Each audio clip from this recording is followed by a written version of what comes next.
Bienvenidos y bienvenidas, chicos, chicas, esperando que se encuentren bien, sobre todo que hayan podido rendir un primer examen de una manera bastante buena, esperando que haya sido óptimo su resultado.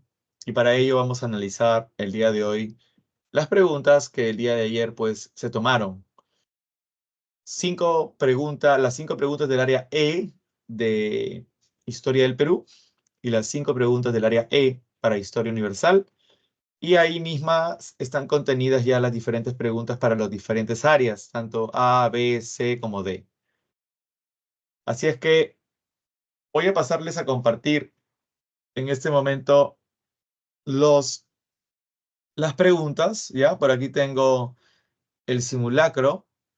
Eh, Ustedes, por favor, estén atentos respecto a las claves que voy a dar en este momento y todas sus dudas, por favor, hágamelas llegar, ¿ya? Así es que atentos, por favor. Atentos y atentas. Les mando, a ver, les comparto primero.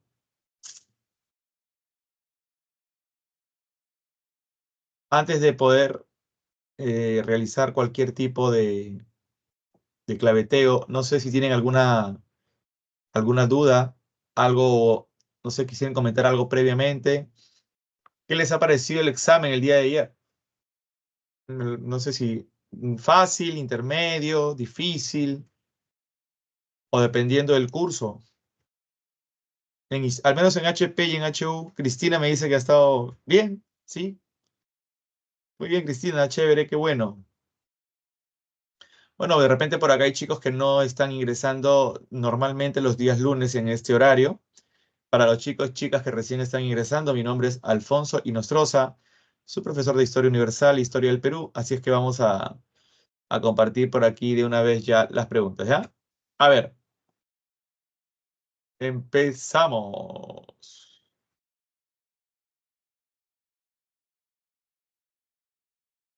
Un segundito, nada más que ya está abriendo esto por aquí.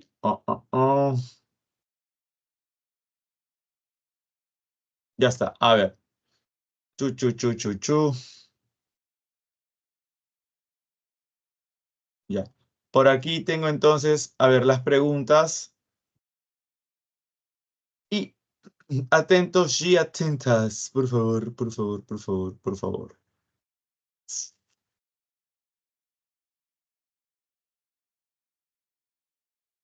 A ver. A ver, a ver, a ver, a ver.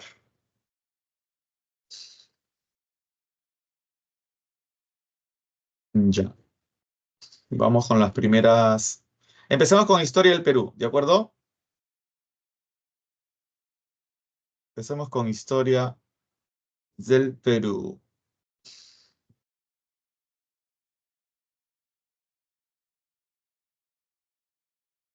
Ya. No sé si están visualizándolo ahí, por favor, coméntenme, díganme si se ve, si no Sí, se profe, ve. Sí se ve, sí se ve, sí se chévere, ve. lo máximo. Vamos entonces ahí con Historia del Perú, ¿ya?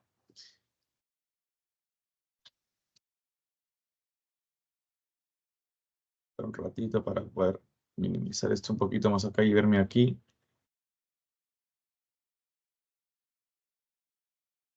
Ya, listo.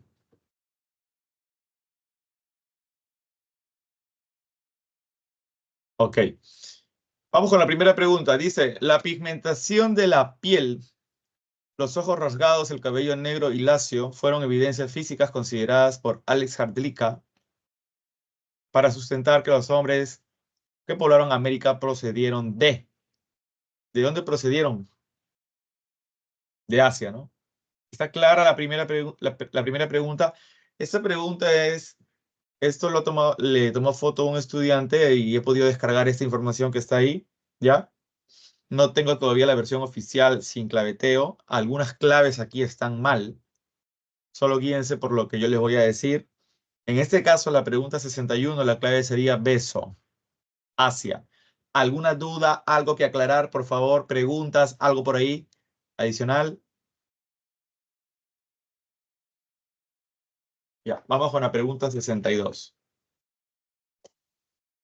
Los estudiosos sobre los restos óseos de los paijanenses en el periodo lítico evidencian que los antiguos pobladores del litoral tenían rasgos físicos distintivos a los de a los de otros esqueletos de la misma época, como los de la Uricocha en Huánuco. Estos descubrimientos plantean la posibilidad de, bueno, en el caso de la pregunta anterior, temas de teorías del poblamiento americano. En el caso de la pregunta 62, pregunta referente a los primeros pobladores, el periodo lítico. Entonces, los estudios sobre los restos óseos de los paijanenses en el periodo lítico evidencian que los antiguos pobladores del litoral tenían rasgos físicos distintos a los de otros esqueletos de la misma época, como los del Oricoche en Huánuco. Estos descubrimientos plantean la posibilidad de, la A dice, una idéntica ruta seguida por todos los pobladores del territorio americano. Descartadísima. B, la diversidad, una diversidad que podría implicar diferentes migraciones de cazadores. Ahí está muy plausible. C, una tendencia de tipo dolicocéfalo solamente para los habitantes de la costa. Dolicocéfalo es el cráneo deformado y es el único que se ha encontrado, en este caso en la Oricocha, ¿no? Así que no sería la clave C. Y la D, la capacidad de ser hábiles cazadores de animales superiores extinguidos. Bueno, creo que es evidente aquí que la pregunta 62, la clave es B de beso. B de beso, ¿ya? Eh, Ahora, escuchen, ahora que ustedes han tenido 4 claves, no sé, de repente se ha puesto más bonito el examen en ese aspecto, ¿no? Hasta el momento en la historia del Perú creo que no hay ningún problema. Estas 2 primeras preguntas han estado bastante accesibles. No creo que haya ahí mayor dificultad, pero de repente tienen alguna duda con respecto a la segunda pregunta. ¿Me lo pueden comentar ahorita?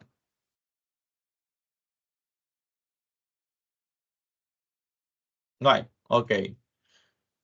Vámonos con la siguiente. Siguiente pregunta. A ver, pregunta número 63. Dice, el clima frío de la Puna fue poco atractivo, pero, pero muy beneficioso para los cazadores del Arcaico, quienes en términos de adaptación tuvieron posibilidades de reproducir regularmente sus hábitos de abrigo y consumo de alimentos. Esas condiciones permitieron que la población se especializara cada vez más en la caza de vicuña, logrando finalmente un régimen de vida casi sedentario. En ese sentido, determina el enunciado correcto. Muy bien. Dice la A, en la Puna los camélidos podían ser explotados durante todo el año. Bueno, miren, los camélidos son animales propios de la Puna y están todo el año pues en esa región.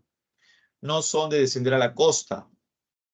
Así es que esta es una clave casi y literalmente ya lista. Está ahí entregada, regalada, totalmente dirigida. Si por ahí de repente no la sabían, podían sacar por descartes. La B, miren, dice lo que dice, la densidad poblacional, o sea, la cantidad de habitantes, de los habitantes, superaba a la de los camélidos. ¿Superaba o no superaba? No, es a la inversa, la población no llega todavía a tener, vamos a decir, ¿no? Una cantidad demográfica pues adecuada, ¿no? Hay bastante, el promedio de vida es tan bajo que a nivel también de la densidad poblacional es bajo. C, los pobladores puneños requerían desplazarse a distintos pisos ecológicos.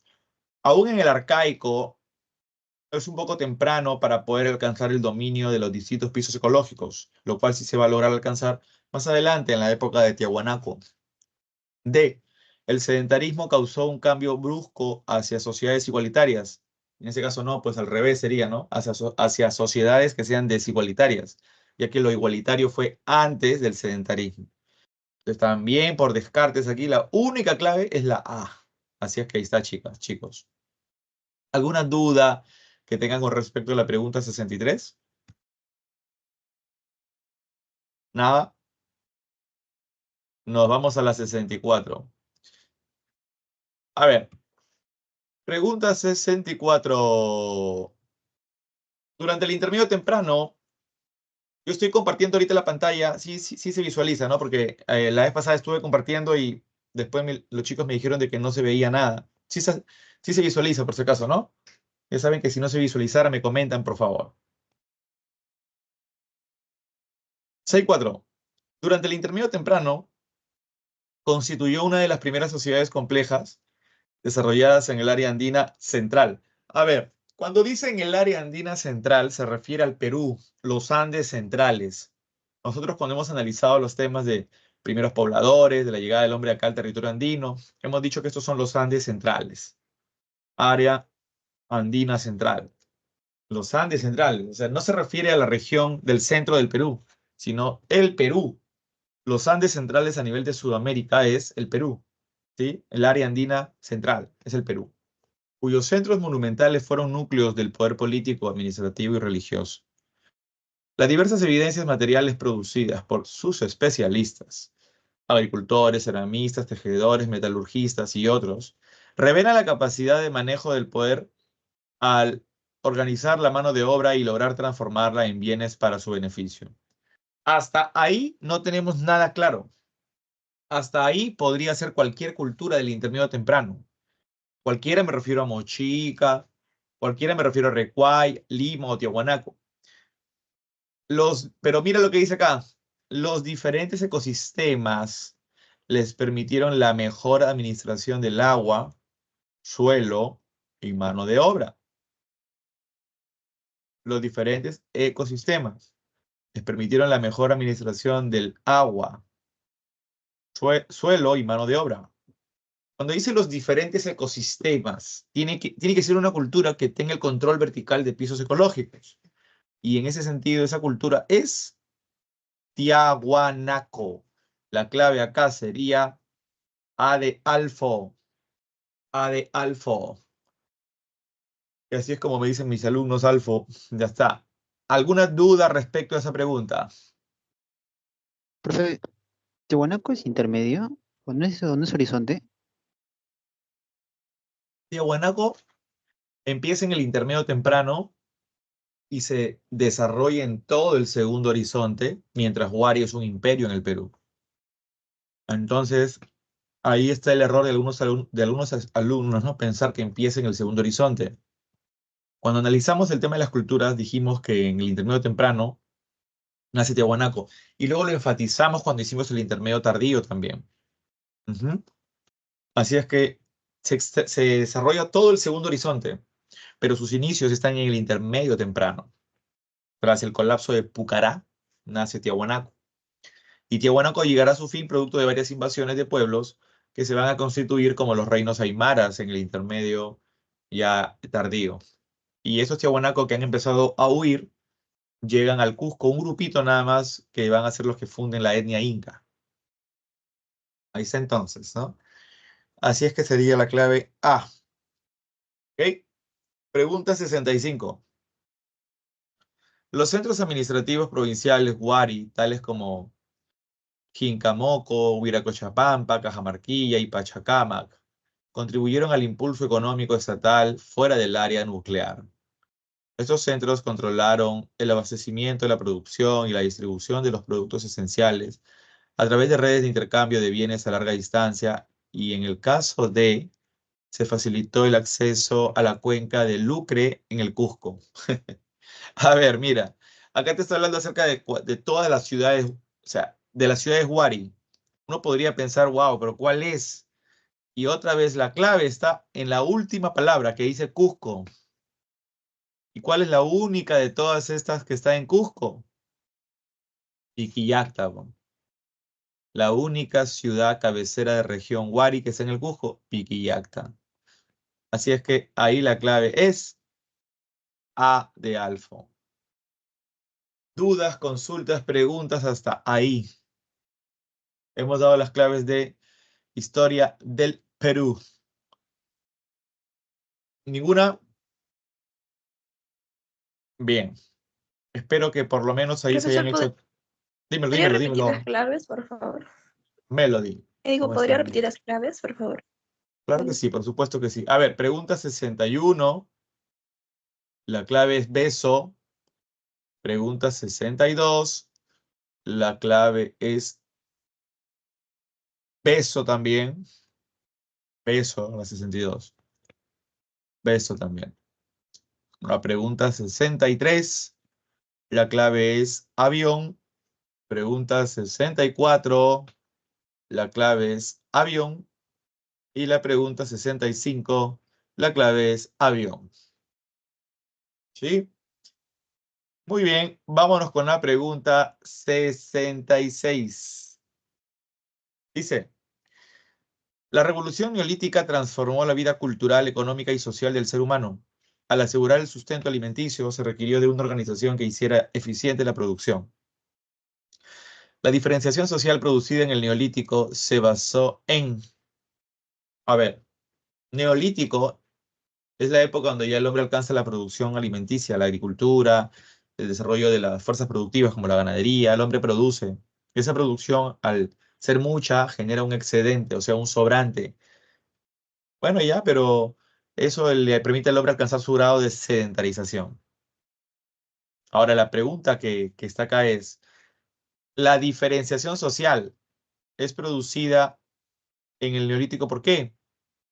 Recuerden que ya para esa época hay un grupo de gente que se dedica al trabajo de la agricultura, especializados en ese trabajo. Hay otro grupo que se dedica al trabajo de la ganadería. Otros son ceramistas. Otros trabajan con técnicas en arquitectura. Otros escultura. Otros textilería. Entonces, la A decía diversificación agrícola. No por tener diversidad de productos agrícolas hay diferenciación social. La propiedad colectiva, más bien todo lo contrario, la B no, es propiedad privada, nace la propiedad privada. La C dice la especialización del trabajo. Claro, cada quien se especializó en el trabajo. Y la D dice el control del agua y la tierra. Pues es algo propiamente de la agricultura, hay que controlar el agua y la tierra hay que producirla, pero no, eso es algo intrínseco ya. Entonces la clave sería la C, la C, la C. Muy bien. Vámonos con la pregunta número 67. Dice, civilizaciones como las de Mesopotamia, Egipto, India y China desarrollaron sociedades urbanas sustentadas en una economía agrícola. Debido a se las ha clasificado como sociedades hidráulicas. ¿Debido a su qué? A su capacidad estatal en el manejo y control del agua. Entonces saben manejar, por ejemplo, en el caso de Mesopotamia, lo que viene a ser el Éufrates y el Tigris. En caso de Egipto se sabe manejar muy bien el Nilo. En India, el río Indo, el río Ganges. Y en el caso de China, el Yangtze-Kiang, que es el río azul, y el Hoangho, el río amarillo. Entonces, mira, la B, ubicación en los márgenes de zonas pluviales, nada que ver. La C, asentamiento en las regiones con precipitaciones altas, tampoco. Uso de esclavos en la construcción de canales, no, pues está clarísima esta, ¿no? Clave A. 68. Las civilizaciones de la Edad Antigua se definen por su complejo desarrollo social basado en su economía agrícola. Pese a su distancia geográfica, civilizaciones como las de Mesopotamia, Egipto, India y China compartieron características comunes. Determine la alternativa que contiene enunciados correctos en relación con ellas. Bueno, la 1 dice, se organizaron en los contornos de los ríos. Recuerda cuando empezamos el tema de esas civilizaciones, siempre les dije, ¿no? Tienen que estar siempre al costado de un río. El río es la base de la vida, el agua, ¿no? 2, el trabajo esclavo fue bastante incipiente. Todo lo contrario, por esa época el esclavismo ya era dirigido por el Estado, no es es un esclavismo, ¿no? En ese caso, masificado, ¿no? ¿Cuándo sería esclavismo incipiente? Cuando es un esclavismo patriarcal, cuando recién empiezan los hombres a quedar, en ese caso, se vuelven esclavos por deudas. Aquí ya para esta época los estados conquistan tierras, obtienen prisioneros de esas tierras y los convierten en esclavos, esclavos del estado, y su mano de obra en ese caso es grande. 3, entonces la 2 no va. 3, por su arquitectura monumental. Claro, en Mesopotamia han visto los zigurats, han visto el caso de los jardines colgantes y las diferentes esculturas desde la portada de Ishtar y tantas representaciones como los toros alados, las Masu, etc. En el caso de Egipto, desde la pirámide trunca en Saqqara de Sócer, las pirámides convencionales de Keops, Kefren y Cerinos, la Pastaba, los hipogeos, ¿no? Diferentes templos, palacios, también aparte. En el caso de India, las estupas son construcciones monumentales impresionantes, ¿no? Que son templos en honor a Buda. En el caso de China, las pagodas. Entonces sí va. Y también en el caso de China está la Gran Muralla. Es monumental. Eh, 4. Edificaron importantes centros urbanos. Claro, en todas estas civilizaciones hay ciudades. Ciudades-estado en Mesopotamia. En Egipto, nomos. En India, recuerden la civilización del Indo, donde están las primeras ciudades. Y en China, todas las dinastías empezaron a tener ciudades desde la dinastía Shang, que es la segunda, que desarrolló una revolución urbana. Entonces la clave sería 1, 3 y 4. Clave beso. Pregunta 69. En la civilización griega, el ciudadano no solo era quien habitaba una ciudad. La ciudadanía dio lugar a una posición de privilegio que otorgaba determinados derechos políticos y económicos, además de deberes vinculados a la administración y defensa de la ciudad. Determine la alternativa que contiene los requisitos para el acceso a la ciudadanía. 1. Ser mujer u hombre libre. Recuerda que en la época griega las mujeres no tenían esa distinción. Y hablamos diciendo que las mujeres eran discriminadas, que no podían educarse, que eran encerradas en unas habitaciones llamadas los gineco o gineceo, exclusivamente para cuidar a los niños. El hombre estableció un patriarcado en ese sentido. 2. Ser hombre de condición libre. Claro, para tener en el caso de los griegos la ciudadanía hay que ser hombre y libre. Los esclavos, recuerda, no. Por ejemplo, en Atenas, ¿no? Los doulios no tenían la condición de ser ciudadanos, los esclavos. 3. Haber nacido en la ciudad. A ver, no solo por haber nacido en la ciudad uno es ciudadano, porque puede ser un nacido, pero esclavo, o alguien del pueblo. Entonces, solo los ciudadanos eran los eupatrias, por ejemplo, en Atenas, ¿no? La clase alta. Así es que ellos llegaron a tener el grado de la ciudadanía, pero no por haber nacido necesariamente en la ciudad. No, está generalizando esa alternativa. Y la 4 dice ser habitante antiguo de la polis. Es lo mismo, tampoco por ser un habitante antiguo te garantiza que sea de una condición alta. Puede ser de otra clase social. La respuesta acá sería B de beso, solo 2. Solo 2. Y la última, la ciudadanía en Grecia y Roma fue bastante similar. No obstante, en Roma hubo diferencias significativas debido a los cambios políticos y sociales registrados a partir del periodo de la República y sobre todo en el Imperio. Durante el Alto Imperio, para afianzar el poder de Roma, la ciudadanía durante el Alto Imperio, para afianzar el poder de Roma. Estamos hablando del momento cuando empezó el Imperio. Y hay que recordar que el emperador Caracalla le dio la ciudadanía a todos los varones mayores de 25 años que sean libres. Por lo tanto, A. ¿Restringió a los descendientes de las familias romanas? No. B. ¿Otorgó exclusivamente a los que servían al ejército? No. Era todos los que eran varones libres de 25 para arriba. C. ¿Extendió a todos los hombres libres del imperio? Bien. D. Amplió a la clientela y esclavos de la nobleza patricia. Amplió a la clientela, o sea, los plebeyos pobres, los clientes y esclavos. Esto se dio, la mayor cantidad de esclavos se logró en la República, en el periodo anterior, cuando Roma empezó una serie de conquistas de territorios, ahí obtuvo más esclavos y eso se extendió, ¿no? En el imperio ya no. Entonces la clave acá sería casa, clave C, C de corazón, C de casa. Listo.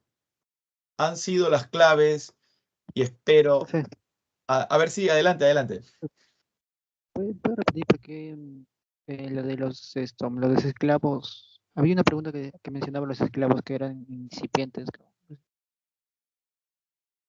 No te entendí. A ver, por favor, si puedes repetirla. Había una pregunta que decía de lo que los esclavos eran incipientes, que las culturas Grecia, Egipto y Mesopotamia compartían las mismas características. ¿En qué pregunta está? ¿En qué pregunta era? 68 creo. En la 6.8, Sí, ¿ya? es la segunda. Sí, el trabajo fue bastante incipiente. Ya. Entonces, cuál es tu duda acá? Esa no la escuché muy bien, ¿por qué no era? Ah, ok, ok, ok, ok. Lo que pasa es que durante la época de las civilizaciones Mesopotamia, Egipto, India y China, los esclavos tienden a ser un gran número de prisioneros ya convertidos a la esclavitud. Y no es que él dice el trabajo esclavo fue bastante incipiente. ¿A qué se refiere con el trabajo de los esclavos fue bastante incipiente? Como que hubiera poco esclavismo y que en ese caso no fuera la base para el desarrollo de las grandes obras o por lo menos de la gran producción agrícola sobre todo. Entonces, el trabajo esclavo fue más bien todo lo contrario, fue fundamental, ya que la esclavitud era el modo de producción base, la estructura de estas civilizaciones.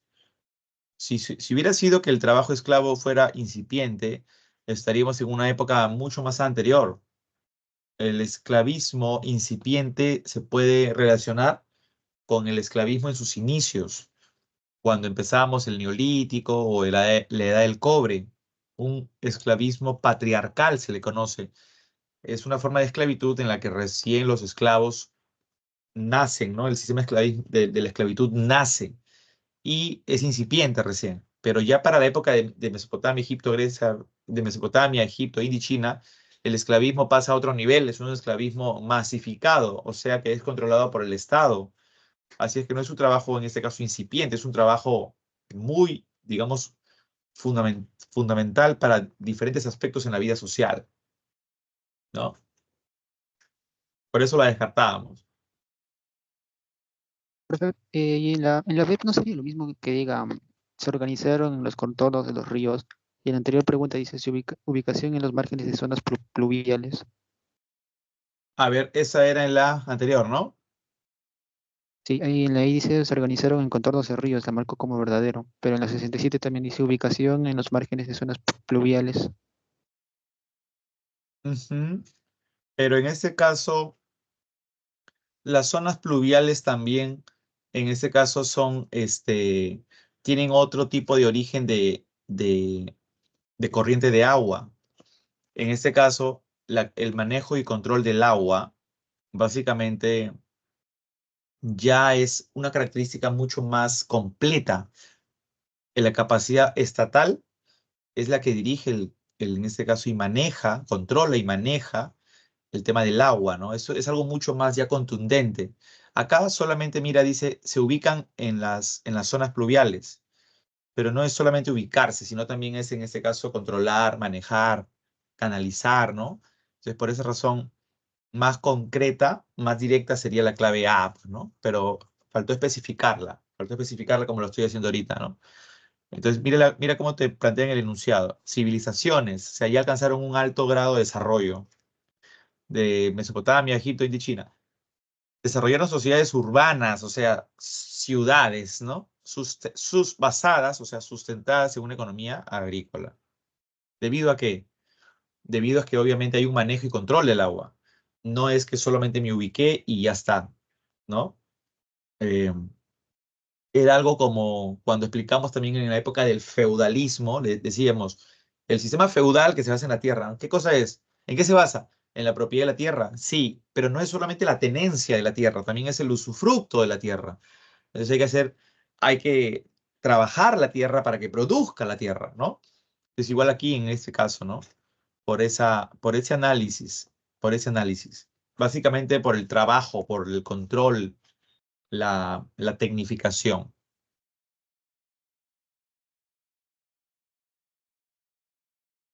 Por ahí alguna otra duda, observación. Está bueno, están buenas las observaciones, ¿ah? Está muy bien. ¿Alguna otra duda? Vamos.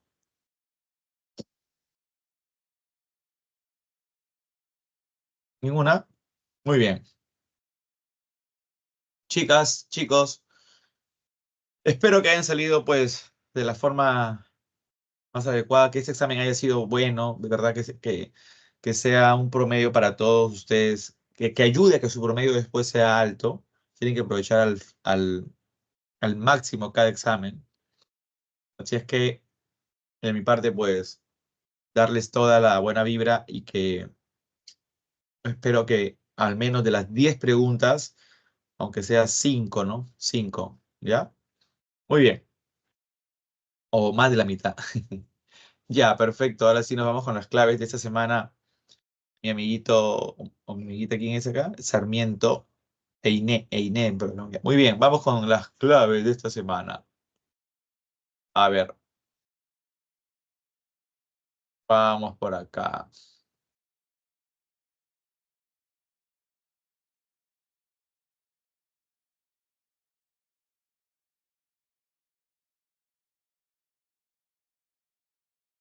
A ver, un ratito.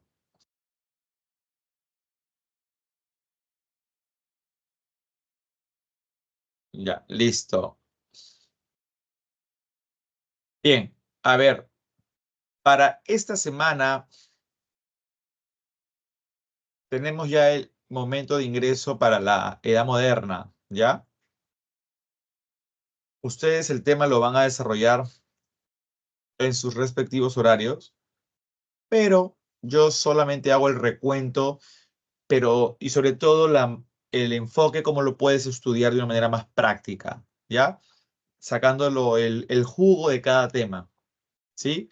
A ver, a veces sucede algo, y tengamos bien en cuenta esto, por favor, que yo, como estudiante, solamente me encargo me intento datearme, pero no agarro lo más vital, lo más importante. Y tú dirás, profe, pero ¿y cuál es eso, lo más importante? Agarrarle el sentido al tema, ¿sí? Muy bien.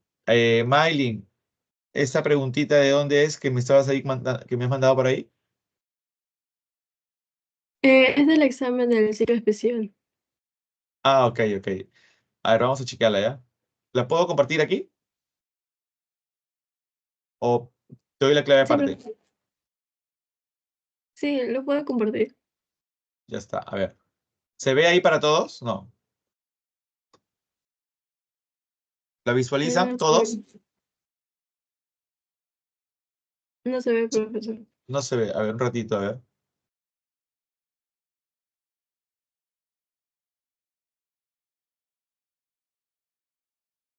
Ya, a ver, un ratito.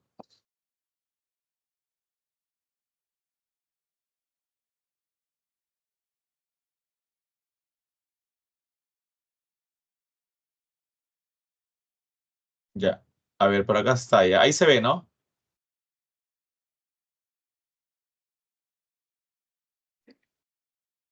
Sí se ve. Ya, ok.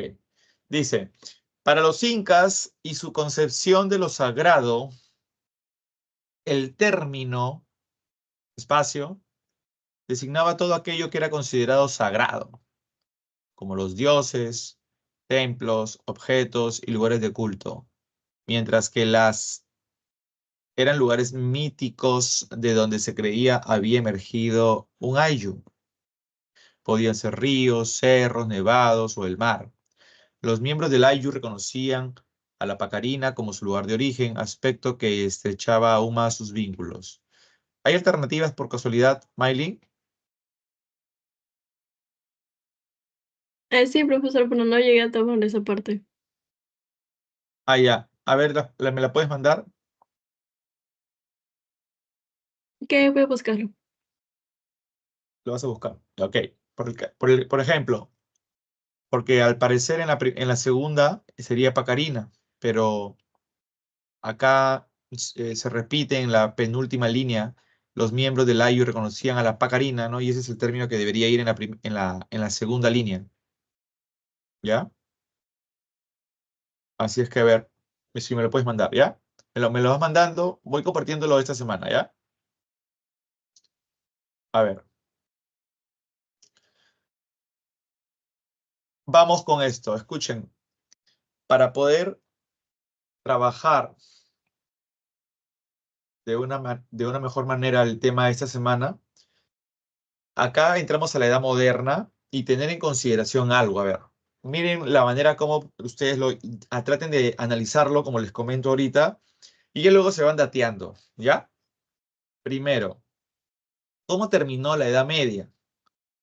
La Edad Media terminó cuando los turcos otomanos, o sea, los árabes, tomaron Constantinopla. Toman Constantinopla, capital del Imperio Bizantino o Imperio Romano de Oriente, y ahí, ¡puc!, fin de la Edad Media. ¿Pero qué representa en sí eso, ese hecho? De repente usted dice, ¿no? Profe, el fin de un imperio. Claro, perfecto. Pero más allá de eso también, representa que se han bloqueado dos importantes rutas de comercio. La Liga Italiana o Lombarda, que surgió en la época del Renacimiento Urbano, y se ha bloqueado la Liga Hanseática o de la Hansa Teutónica, que es otra de las rutas que pasa por Constantinopla, de Europa a Asia y de Asia a Europa. En este caso, los turcos quieren cobrar un mayor, digamos, peaje para todos los comerciantes que transiten por la ciudad de Constantinopla, que es una ruta casi obligatoria, ¿no? Es el centro, el eje entre los dos continentes, Occidente y Oriente. Eso ya, en primer lugar, tener en consideración, por favor. ¿Ya? ¿A qué va a llevar eso? A que los reinos de Europa busquen nuevas rutas comerciales. Pero como por esos siglos, te hablo del siglo XIII, XIV, y ya en el XV, cuando cae todo, había empezado a cobrar importancia esto para los comerciantes o burgueses. Esto que se conoce como el mercantilismo, es una doctrina económica basada en la acumulación y comercialización de oro y plata, o sea, de metales preciosos. Eso conlleva a que se busquen nuevas rutas como sea, pero al momento de buscar, ustedes ya ahí tienen que tener en consideración que se van a encontrar nuevos territorios, como el caso de América. Y por el tema del mercantilismo, América va a ser tomado como el territorio que le va a poder ya brindar todos esos metales preciosos a Europa, sobre todo a España, para fortalecer el mercantilismo, para, para darle con todo al mercantilismo, para arriba. Ya.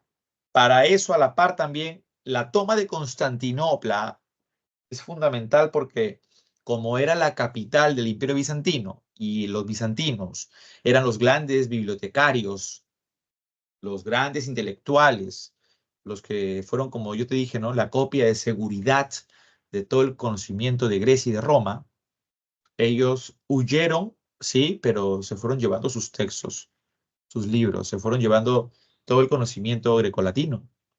Al llevárselo, ellos van directamente hasta Italia y en Italia se establecen en Florencia. ¿Y qué ha llegado a Florencia? Los intelectuales, pero con las manos vacías no. Han llegado cargados de cualquier cantidad de conocimiento. Eso es lo que hace posible, uno, el desarrollo ya de los grandes pensadores del humanismo, y también el desarrollo de los grandes artistas del Renacimiento. El humanismo va a ser una corriente, en este caso intelectual, que use la razón. Todo va a ser en función a producción literaria, textos, libros. En el caso del Renacimiento, va a ser en función al arte, a un enfoque ya sea de pintura, de escultura o arquitectura. Y mientras eso está sucediendo al mismo tiempo, como los reinos de Portugal, España, están buscando nuevas rutas de comercio, se va a dar los descubrimientos geográficos. Por eso España, en este caso, cuando descubre América, todos los tesoros de América son llevados a España. Y como en España existe un sistema de gobierno que se llama monarquía, la monarquía se va a volver muy fuerte, muy poderosa y se le va a llamar monarquía absoluta. Pero gracias a que se volvió fuerte y poderosa, gracias a que podía, en este caso, tener oro y plata que salía de América. Entonces, para entrar bien a este tema, por favor, ya la clave te la acabo de dar. Es la toma de Constantinopla, pero entiéndelo bien a fondo. Uno, generó que se busquen nuevas rutas de comercio y eso va a conllevar los descubrimientos de otros territorios como América, sacar oro y plata para llevarla directamente a España y que España se vuelva una monarquía fuerte, poderosa, absolutista, ¿no? Ahí está el Estado moderno. Y después será Francia y otras monarquías más de Europa. Y a la par, los bizantinos o la gente de Constantinopla se fue, al ser invadida, se fue a Italia, lo que impulsaría el gran movimiento del humanismo y el renacimiento. El humanismo es un movimiento intelectual de razón y el renacimiento artístico. Muy bien, me está preguntando por aquí mi amiguita, no sé si es amiguita, amiguito, sino que de verdad que no puedo ver bien aquí. El, Se corta el nombre. Ah, Oh, profe, ¿qué pasa? no, escúchame, solo dice EI y no dice más. Y recién no, no, ¿qué pasa? No, nada que ver. Sabes que yo jamás voy a ofender a ninguno de mis alumnos, a todos los quiero por igual. Ya, escúchame, mi amiguito. Tu nombre es Einet. Acá está. Solo sale Sarmiento. Uriel, Ahí profe, está, Uriel, soy Einer. Uriel. Uriel, ya. Uriel, escúchame. Acá me comentas, hay un libro de HU y HP para que tenga la información completa para el examen. Ya, mira, te voy a recomendar un buen libro de HU y de HP. Cómprate los libros de la editorial Rodo. Para el caso de Historia del Perú, está la editorial Rodo, ¿ya? Muy buenos los libros. Hay un colega que ha hecho una buena síntesis ahí, que se llama el colega Pedro Nue, ¿ya? Pedro Nue, ha hecho una buena síntesis para el tema del editorial Rodo, de los temas concisos, así que se necesitan para el examen.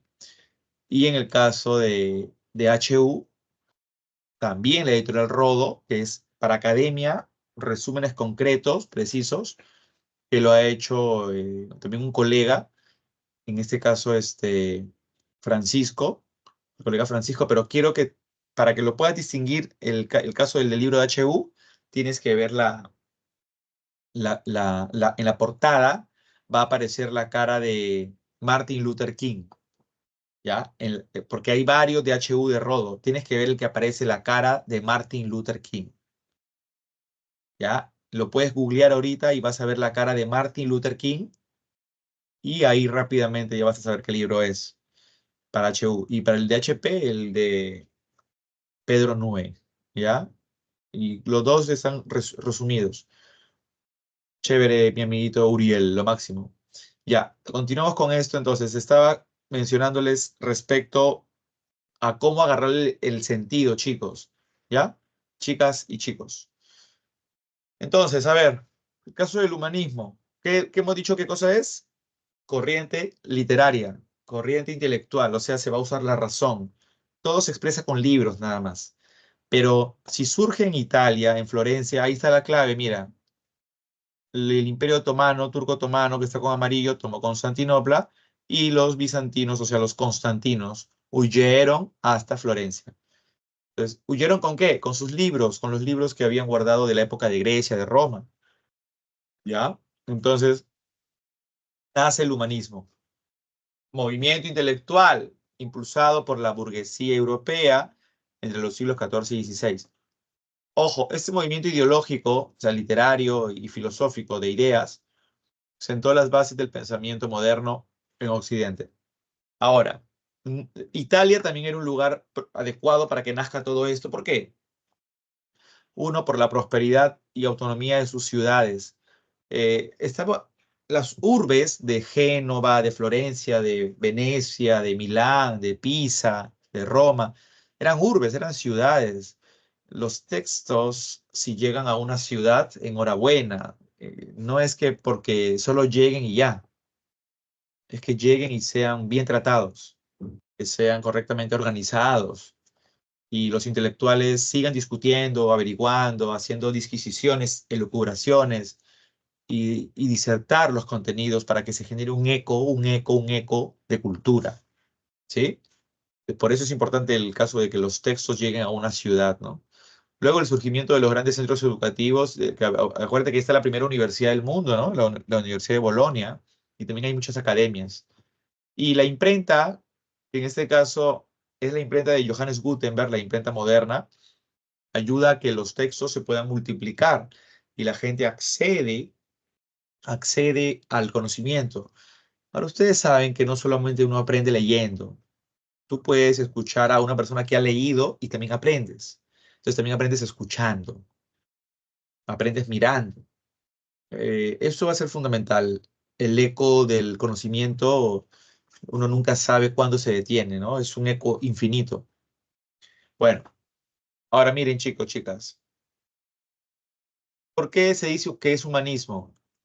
Porque se centra en el hombre. Antropo, hombre, centrismo, se centra en el hombre. Oye, pero ¿por qué? Simple, porque quieren que el hombre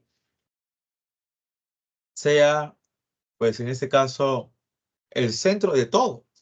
Antes, en la Edad Media, ¿cómo había sido todo? En la Edad Media, todo se centró en Dios, en la religión. Recordemos la vida miserable de los campesinos, pagando un montón de impuestos, viviendo de la manera más paupérrima en las tierras del señor feudal. Pagaban la talla, que era el impuesto solo por recibir el manso, y lo pagaban periódicamente. Pagaban el censo, cada vez que su tierra producía, pagaban impuesto. O sea, encima que la trabajaban y producían, y que el 95% de la producción se le iba a agarrar al señor feudal, pagaban impuesto, que era, en ese caso, el censo, ¿no? O renta. Tres, pagaban la corvea o prestaciones personales, que era el trabajo que realizaban en las tierras del señor feudal. Cuatro, pagaban gabela, es por usar las herramientas para la producción. Cinco, pagaban formariajes y se iban a casar. Seis, pagaban merced si es que se casaban con una persona que era de otro feudo. En ese sentido, era una especie de multa.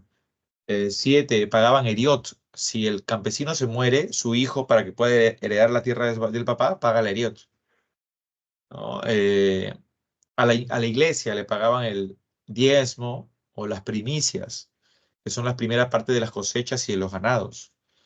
Obviamente todo eso, chicos, chicas, era sumado a los rezos, a la oración. Entonces, la gente de la Edad Media no se educaba, era gente que vivía en una profunda ignorancia y sobre todo manipulados por la iglesia, adoctrinados, ideologizados. Por eso ahora eso cambió. El hombre del humanismo es un hombre que intenta mirar el mundo desde una perspectiva de entender las leyes y sobre todo entender el valor de la vida. Todo se centra ahora en el ser humano. Mira, nace un pensamiento laico, o sea, libre de dogmas, libre de credos, para que así la persona pueda profundizar más en la vida. O sea, uso de la razón. Rechazan la escolástica. La escolástica fue, en este caso, el enfoque que la iglesia dio, mezclando razón con fe. Esa mezcla de razón con fe es el nuevo enfoque de enseñanza de la iglesia. Lo hacen a raíz de que habían nacido las universidades allá por el siglo XI y XII. Por eso la iglesia con San Agustín de Hipona y con Santo Tomás de Aquino se organizaron para que no sea tan cucufata, tan tradicionalista Dejaron de difundir solamente la fe y la mezclaron con razón, ¿no? Para así salir mejor parados. Y obviamente, pues, esta escolástica se rechazó también en la época del humanismo. Y claro, se revalora toda la cultura grecolatina porque ha sido la época de Grecia y Roma, las mejores épocas en función a la cultura. Ahora vean, los representantes, acá están, ¿no? Van a ver ustedes a Francesco Profe, Petrarca. Adelante. profe, si rechazaron la escolástica, podríamos también decir que entonces aceptaron un pensamiento laico Claro, el en Europa. pensamiento, exacto, el pensamiento laico, como acá lo estoy resaltando en esa partecita, es un pensamiento sin credo, libre de religión. No estás obligado a creer en alguna religión y puedes pensar por ti mismo sin que haya un peso, vamos a decir, ideológico, ¿no? Que te conduzca a una religión, nada que ver. Entonces, por eso ese pensamiento laico, el uso de la razón. Ujú.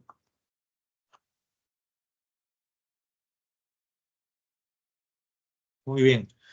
Ahora, Francesco Petrarca y Giovanni o Juan Boccaccio son precursores que ya tenían en su narrativa, en su prosa, una narrativa bastante clásica de enfoque crítico hacia la sociedad. Pero Erasmo de Róterdam, Nicolás Maquiavelo y Tomás Moro ya son propiamente representantes, ¿no? Siendo Erasmo de Róterdam, el más trascendental de todos, ¿no? Por eso le van a llamar el príncipe del humanismo, ¿ya? Así es que, con el elogio de la locura, hace un llamado a tener mayor cuidado con lo que representa la vida misma, ¿no? En preguntarse quiénes somos nosotros y por qué no entendemos en sí el valor de la vida. Ahora se le está dando un enfoque distinto, ¿no? Nicolás Maquiavelo, con El Príncipe, que es una obra para políticos, para gobernantes, propone que los gobernantes puedan aplicar estrategias en el momento en que asumen un cargo político, pero estrategias que sean en beneficio de las mayorías. De esa manera, Maquiavelo de alguna forma respaldaría el sistema de gobierno monárquico, ¿sí? Porque el príncipe es justamente pues el rey, el gobernante, ¿no? El futuro rey. Entonces, defienden el sistema monárquico absolutista. Maquiavelo es uno de los, vamos a decir ya también, ideólogos, podríamos decir así, que respalda el gobierno de los reyes, de los príncipes. Entonces, le enseña al príncipe a muchas veces ser práctico, ¿no? En las formas de tomar decisiones. Y Tomás Moro escribe una obra llamada Utopía, en la que Utopía es una isla, ¿no? Pero en esta isla hay que entender que la población, todos los pobladores viven sin complejos, viven ayudándose mutuamente, son muy colaboradores, solidarios, lo que hace notar que son sociedades, es una sociedad en este caso que es tan superior a las que por esa época existen, que hace que las sociedades se cuestionen acerca de qué están haciendo, ¿no? De cómo está marchando su vida en común. Por esa razón, Tomás Moro, digamos que les quiere hacer sentir vergüenza a las sociedades de su época que viven bajo la avaricia, bajo el egoísmo, el individualismo, eh, bajo cada uno sacando beneficios para su propia cuenta. ¿Ok? Ahora, ya vamos a ver que todos estos libros se van a difundir en diferentes lenguas romances, para que así todos tengan acceso en diferentes idiomas, pues, ¿no? En francés, en portugués, en italiano, en español. Y eso va a darle una especie de mayor pensamiento crítico a la población europea. Entonces, el humanismo fue como una especie de pequeña base para el Renacimiento, que ya es un movimiento en este caso cultural, que también nace en Italia y se desarrolló en Europa Occidental, pero abarcando principalmente las artes plásticas las artes, la arquitectura, la escultura, la pintura y también la ciencia. Empezó a darse una renovación científica por esa época. Ya se entendía que el centro del universo no era la Tierra, era el Sol. Entonces empezaron a ver todo al Sol como el centro de todo, ¿no? Hace un heliocentrismo. Por esa época se descubre la circulación sanguínea, hay más teóricos que plantean distintas ideas para el beneficio común del pueblo, ¿no? Etcétera. Así es que vamos a ver algunas de las causas que llevaron adelante el desarrollo del Renacimiento. Hubieron financistas. Esos que financiaban son los mecenas. Familias adineradas como los Medici, por ejemplo, los Sforza, y también el papado, que les da dinero a los artistas para que estos expresen a través de sus grandes cuadros lo que el que invierte en ellos quiere.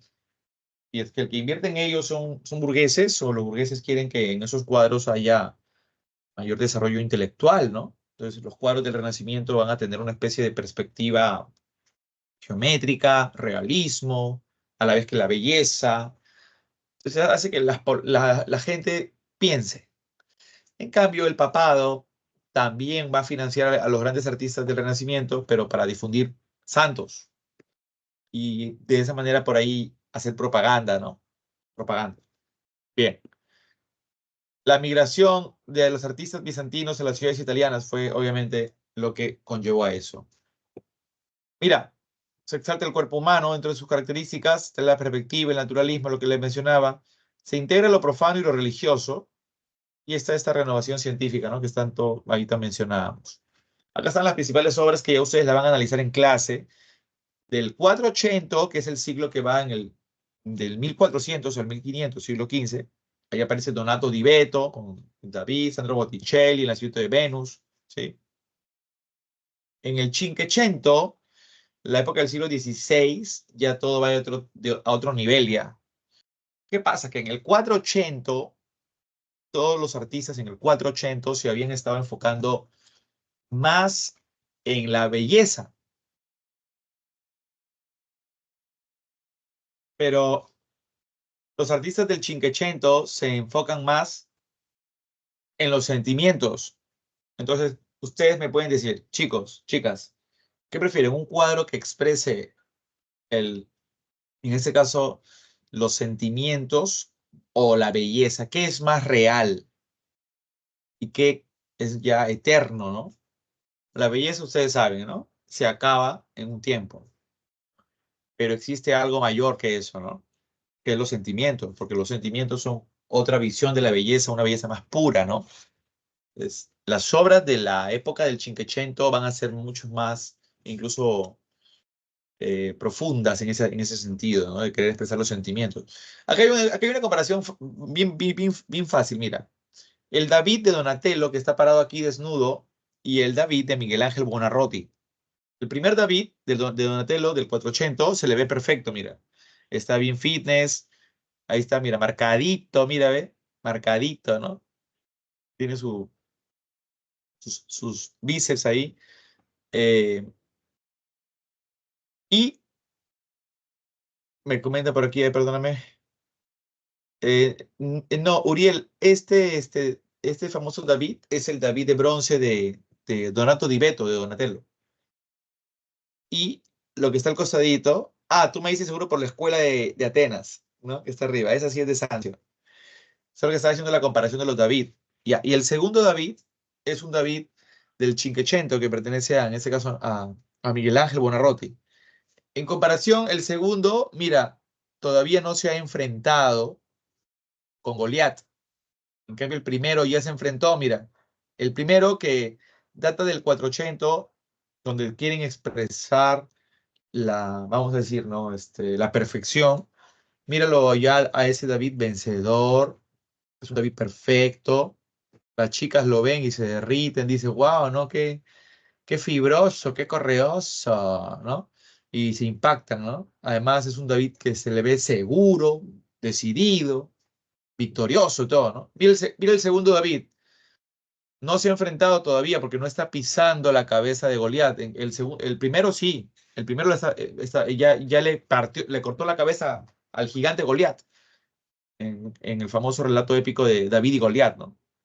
El segundo David está como que, sí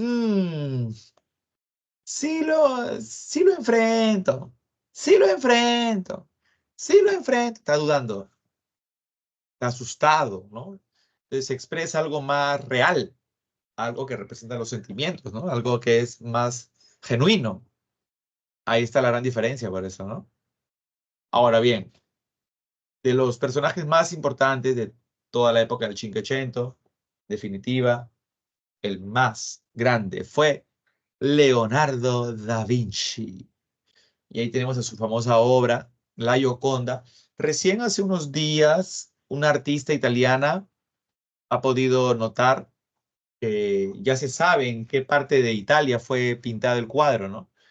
Ahí al fondo no se ve acá muy grande, ¿no? Pero aparece un puente, unos cerros, y ya se estima en qué parte de Italia fue, ¿no? Entonces, hace poco recién han podido sacar eso. Los que no eh, sepan mucho de este tipo de cuadros, tranquilos, pueden ver un documental que les va a ayudar bastante. Se llama Leonardo da Vinci y el otro se llama Miguel Ángel. Están en YouTube, pero tienes que colocarle primero dos letritas como para que puedas ir al documental que yo te digo. O sea, pones Leonardo da Vinci, ¿ya? Pero le pones dos letritas, puede ser antes o después, no hay problema. En el buscador eso no importa, ¿no? D de dado y W. Ese es el canal Dolce Vele de Alemania. DW. Y ahí sale, ¿no? Leonardo da Vinci o Miguel Ángel Buonarroti y están muy buenos los documentales del Renacimiento, ¿no? ¿Para qué? Muy bien, muy buenos. ¿Ya? Te van a hablar de la vida de Miguel Ángel, la vida de Leonardo. Muy bueno, en verdad. ¿Ya? Bien. Ahí tenemos entonces todas estas imágenes, ¿no? Que ya ustedes las van a ir analizando. ¿Ya? Ahora, la reforma protestante viene a ser este movimiento que intenta destruir la religión católica. ¿Para qué? Para que sus riquezas sean repartidas entre la gente que lo necesita, ¿no? Eso se llama la secularización de la iglesia. Ahora tú dirás, profe, pero ¿por qué querían repartir las riquezas y por qué querían destruirla? El que ves ahí en esa imagen con un martillo es el monje de la orden de los agustinos de Alemania, Martín Lutero. Lutero es un hombre muy comprometido con Dios. Excelente, Oscar. Muy bien, Oscar. Ahí está el documental. Exacto, excelente. De DW, Dolce Vele. Ah, ya. Muy bien. Héctor Fabricio. La secularización era poner los bienes de la iglesia, todas las riquezas a disposición de la gente, ¿sí? Quien necesitara todo eso. Porque la iglesia ya era más que conocido que se había enriquecido de una manera totalmente muy baja, muy ruin, ¿no? Pues uno de los aspectos que llegó a ser el detonante para que se dé la reforma en efecto fue cuando el Papa León X generalizó la venta de indulgencias. O sea, tú te confesabas ante el sacerdote, padrecito, mire, no estoy estudiando, soy una persona que no está poniendo de su parte, estoy traicionando me estoy traicionando a mí, soy una persona que no me siento bien y por eso pido perdón, ya. Perfecto, le dice el padre. Pero hijo mío, tienes que pagar, hijo. Y en ese momento dice, ¿pero para qué? Para que cuando mueras en el purgatorio no hagas cola y seas atendido de la forma más presta. O sea, literalmente se aprovechaban de la gente, ¿no? De la venta de indulgencias consiste en la disminución de las penas temporales de los penitentes, pero no el perdón de sus pecados. Entonces, cuando estés en el purgatorio, vas a ser atendido de una manera más presta por el jurado que va a evaluar toda tu vida de acciones y obviamente pues seas salvado también de paso, ¿no? Pero ya estando ahí, no es que se te perdone se te hace el perdón de los pecados, ¿no? Sino que te tiene que darte una atención más rápida en el purgatorio y no pasar ahí años de años, ¿no? Ahora, Martín Lutero es un hombre que está comprometido con Dios. Sí, él sí, verdaderamente, ¿no? Y no le parece lo que los sacerdotes han estado haciendo. Él descubre todas las infamias y actos de corrupción de la iglesia. Y eso lo llena de, vamos a decir, ¿no? De ira, de rabia, pero además de decepción. Queda totalmente decepcionado de la iglesia, ¿no? Y por eso desde ahí quiere destruirla. Bueno, ¿cómo es que esto surge en Alemania en el siglo XVI? Hay que ver que ya vieron antecedentes en otras zonas, mira. Está el cisma de Occidente. Fue un conflicto entre Francia, que no quería reconocer la autoridad del Papa, y luego se amistaron. No, Lutero era agustino. Uriel, agustino. Lutero quería, Lutero había estudiado letras, derecho, ¿ya? Solo que en una tormenta eléctrica estaba él ya a punto de morir en el bosque, un rayo le tenía que impactar en la cabeza, en la cara, ¿no? Y él muy asustado de que ya iba a morir, que era más que seguro que iba a morir, le habla a Dios, mira al cielo y le dice, Dios, fue todo un momento muy dramático, ¿no? Si tú quieres que yo muera, pues llévame ahora, ¿no? Pero yo te pido, me salve, Señor. Si me salvas, yo te prometo que te entrego mi vida, ¿no? Le dice. Ah, sí, el hábito es muy parecido, Uriel, exacto. Entonces, ¿qué dice en ese momento? ¿Qué le dice Dios? Dios supuestamente se expresó a través de, se expresó a Lutero a través de que ningún rayo le cayó a Lutero, pues. Lutero, esa fue la señal para que Lutero sea un convencido de que Dios existe y que hay que honrar todo lo que representa la acción de su Hijo Jesús y su palabra en la Biblia. Él está convencido de que Dios existe. Lutero está muy comprometido, entonces por eso se entrega a Dios. Y para entregarse a Dios se mete como monje, ¿no? A la iglesia. Y deja su profesión de abogado. Bueno, Lutero se mete al monasterio, empieza en la orden agustina a llevar un correcto, digamos, comportamiento, pero empieza a tener sensaciones de gusto por las mujeres. Y él decía, ¿cómo si yo estoy en la iglesia, todavía tengo estos deseos perversos? Es que no era nada perverso, ¿no? Era el hecho de que él quería estar con alguna mujer, pero eso le hacía sentir una persona despreciable, ¿no? Se sentía alguien que le está fallando a Dios, a su compromiso. Y empezó a autoflagelarse, ¿no? Se latigaba y todo. Después, Lutero con todo ello estaba pasando horas de horas limpiando, haciendo trabajos totalmente ya humillantes, ¿no? Hasta se arrodillaba en el piso para trapear y todo con la mano, autocastigándose por esa sensación que había tenido, ¿no? Cuando veía alguna mujer. Y por esa razón, Lutero ya estaba mal, o sea, estaba en una encrucijada, decía, no entiendo cómo otros sí pueden cumplir y yo debo ser un demonio, ¿no? Para no poder tener esto, para no poder eliminar esto. El Lutero, cansado y ya fatigado de tanto, decidió leer la Biblia. Y cuando lee la Biblia, ojo, estaba prohibido que gente de su estatus pudiera acceder a la Biblia.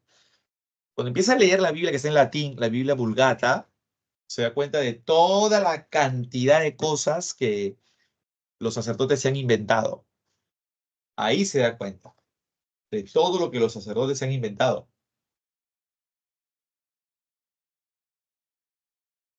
Y por ende, empieza a querer denunciar esta situación para que eliminen a esos malos elementos, ¿no?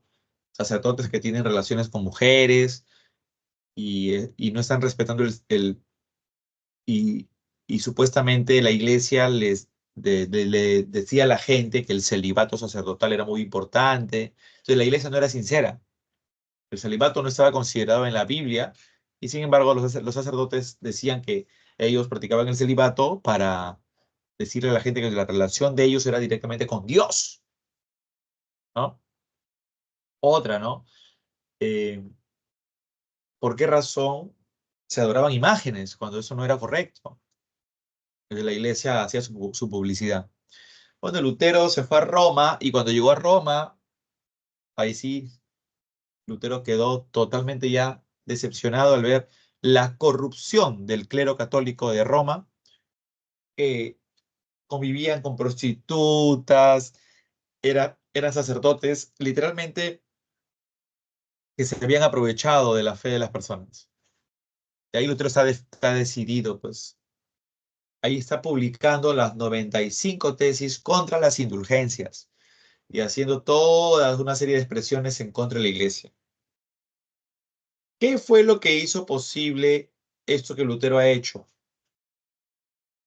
Habían habido algunos antecedentes, como la crítica de John Wycliffe en Inglaterra y Juan Hus en República Checa, en Bohemia. Ambos habían sido perseguidos, en el caso de Wycliffe, asesinado por criticar a la Iglesia Católica.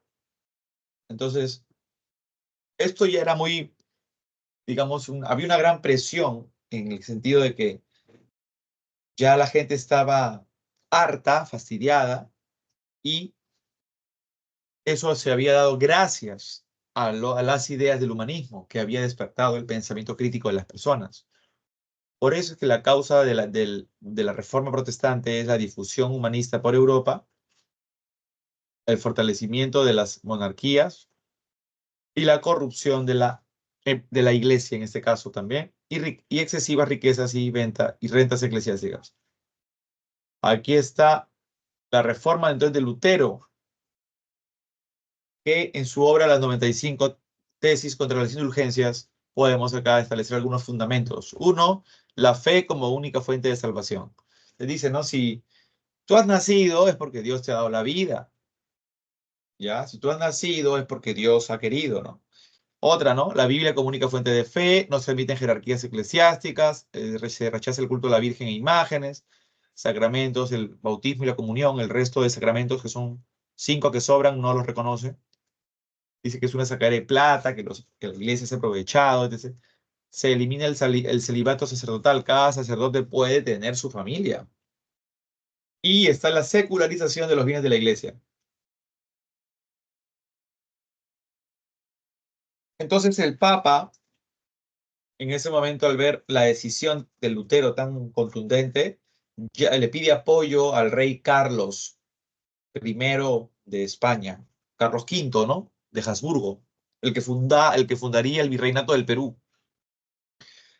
Y de esa manera, el rey lo llama a Lutero, y por esa razón se va a dar esta reunión conocida como la Dieta de Worms, donde Lutero, frente así, cara a cara contra el mismísimo emperador Carlos V, ¿no? Carlos I de España y V de Alemania, cuya frase era: en mis dominios nunca se oculta el sol, porque cuando en Europa era de día, en América de noche, y cuando en América era de día, en Europa de noche. Entonces, siempre había sol en sus dominios.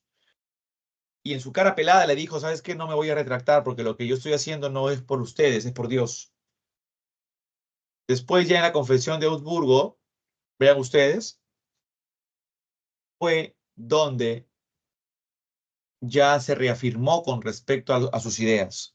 Me dice Uriel, profe, la gente entendió las 95 tesis, solo algunos, pero hubo un editorialista que se llevó las tesis, ese papelote se lo llevó a su estudio, a su imprenta, y empezó a publicar todas las ideas de las 95 tesis en libritos, así en folletos, para que la gente, ¿no?, supiera todo lo que estaba pasando, ¿no? La ruptura religiosa tras la Confesión de Augsburgo en 1529 generaría las guerras de religión. La Liga de Esmalcalda va a ser dirigida por Lutero, por los protestantes, y la de Nuremberg por los católicos. La paz religiosa se da en Augsburgo y los príncipes eligen la religión de sus propios estados. Ya no es tan obligatorio, ya no es obligatorio tener que aceptar sí o sí el catolicismo, ¿no? Y así también hay otros seguidores de Lutero. Estos son Juan Calvino, que es de Francia, pero en Francia lo persiguen y por eso se va directamente a Ginebra, Suiza, donde escribe la institución de la religión cristiana. Si te das cuenta, la fecha es 19 años después de la obra de Martín Lutero, de las 95 tesis. Entonces, Calvino difunde las ideas, pero aquí es donde va a deslindar con Lutero. Lutero decía, ¿no? La fe es la fuente de salvación. Calvino dice, no, no es en sí la fe, es que todo está escrito, dijo, la predestinación divina. Ya porque hagas lo que hagas, no vas a cambiar tu destino. Y todo está escrito, dijo Calvino. Y ahí es donde se van a Lutero y Calvino, se nota que hay un choque de ideas. Para Lutero, la fe es tu única fuente de salvación y tu fuente de salvación es la Biblia. Entonces tienes que leer la Biblia. Para Calvino, todo está predestinado. O sea, que si tú mañana ingresas a San Marcos, ya estaba escrito. Que si después te conoces con alguien y te casas, ya estaba escrito. Que si llegas a encontrar un empleo espectacular gracias a todo tu esfuerzo en la universidad, que te has quemado las pestañas y todo, ya estaba escrito. Lo que es para ti es para ti. Entonces, en eso cree Calvino. Y obviamente llevó las doctrinas luteranas a la intolerancia e intransigencia. Y por otra parte, el anglicanismo se va a llegar a dar en Inglaterra cuando el rey rompió relaciones con la Iglesia Católica, siendo el pretexto el tema de su divorcio. ¿Qué rey es? Enrique VIII. Le dijo el Papa a Juan para que lo separara de Catalina de Aragón. Y el Papa no quiso y por eso rompió con el papado, fundando así la Iglesia Anglicana, donde no reconocían tampoco ya al padre, al Papa de Roma. Ahí está el acta de supremacía. En esta acta se reconoció a Enrique VIII como jefe de la Iglesia Anglicana. Y al estar por encima de la Iglesia, eso se le llama regalismo. Consecuencias, la Iglesia quedó dividida. Intolerancia a la religión. Estallan guerras de religión en Europa, por lo que les comentaba con Lutero, ¿no? Y por último está la Iglesia Católica que va a iniciar la Contrarreforma. Hasta ahí, chicas y chicos. Miren este mapa que está buenazo, ¿no? Ahí te das cuenta, el estallido de la Reforma Protestante rompió la unidad religiosa en Europa Occidental. Muy bien. Vamos a analizar la Contrarreforma, que es la respuesta de la Iglesia. Para que la Iglesia no sea destruida, el Papa Pablo III va a iniciar este movimiento de renovación de la Iglesia Católica para detener la expansión del protestantismo. Esto va a ser impulsado sobre todo por el Papa Pablo III, ¿no? De apellido Farnesí. ¿Dónde se va a dar esto? En el Concilio de Trento. ¿Qué objetivos? Reorganizar, en este caso, la Iglesia y el reforzamiento de sus bases doctrinarias. Para que se logre esto, el Papa se rodea de sacerdotes intelectuales y ellos le van a dar ideas y lo van a orientar al Papa. Bueno, ¿qué se estableció en este famoso concilio? La relación de obras prohibidas para todos los cristianos. Había una serie de obras desde la época, ya te imaginarás, las primeras obras son del humanismo, ¿no? Porque les hacían pensar a las personas. El elogio a la locura o encomio de la estulticia de Erasmo de Rotterdam, ¿no? Eliminada. Estaba en el índice de libros prohibidos. Luego vean ustedes, la Inquisición romana, es en este caso la Iglesia, que tiene que ser la que juzgue y castigue a todos los herejes. ¿Ya? Acuerdos. Autoridad suprema, el Papa. No solo se necesita la fe para la salvación, sino las buenas obras. Y esta es la reafirmación de los 7 sacramentos. Se regresó. Culto a las imágenes y a la Virgen y a los santos. ¿Ya? Vean, dentro de la Contrarreforma se funda la Compañía de Jesús gracias a ese hombre que ven aquí, el señor Ignacio de Loyola. Y de esa manera el objetivo era restablecer la unidad del Vaticano pontificio, ¿no? Características: intensa labor educativa y evangelizadora, votos de obediencia al Papa, ¿no? Todo se va a restituir, ¿ya? Listo. Y esto lo de la expansión europea, ya se los había comentado en la intro, Pero vamos a hacer primero las preguntas que competen a esta primera parte, ¿ya? Vamos a ver. Ah, ya, aquí, Maylin, te voy a dar la clave a la preguntita que me comentabas. ¿Ok?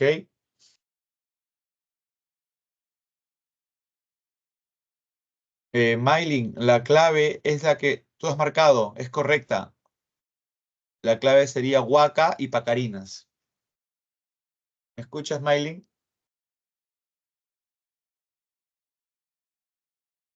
Maylin. La clave sería Huaca y Pacarina. No sé si me escuchas ahí.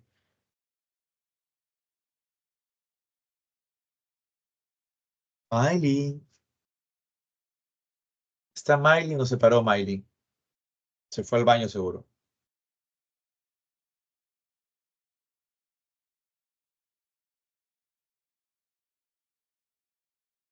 Ok, vámonos con la primera pregunta. Vámonos con la primera pregunta. A ver. Paso a compartirla.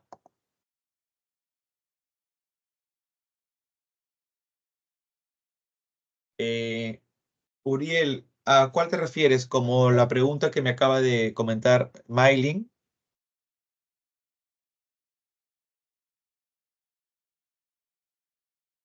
Sí, profe, así no viene, ¿no? Como la pregunta de Maylin, ¿a esa te refieres? ¿A la pregunta que leí hace rato? Ah, bueno, es que tenemos por esa razón dos tipos de ciclos, que es el ciclo especial, donde los chicos se entrenan y se preparan para ya asumir luego un ciclo regular.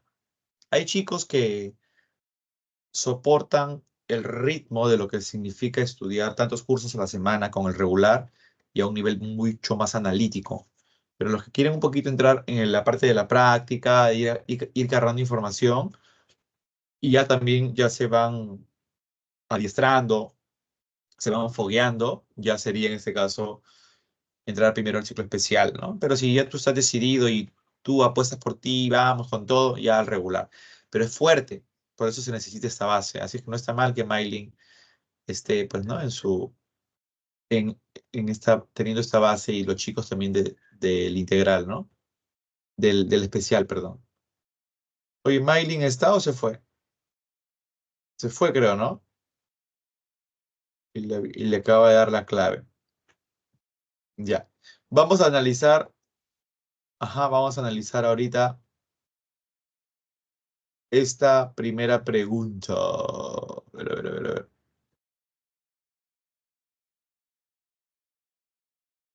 Sí, se nos fue. Ya. Vamos con esta primera pregunta, ¿ok? Ya. Atentos. Dice, el humanismo, ahí estoy compartiendo, el humanismo fue un movimiento intelectual que se extendió por Europa a partir del siglo XV. Entre sus características destaca la búsqueda de la dignidad personal y la difusión del uso de lenguas romances. Tomando en cuenta las características del humanismo, señale verdadero o falso según corresponda. A ver, uno, consideraron al Dios católico como centro del universo. Dímelo, ¿va o no va? Vamos. Falso. Falso, de toda falsedad. Dos, muy bien. Revaloración de los aportes de la cultura griega y romana. ¿Verdadero o falso?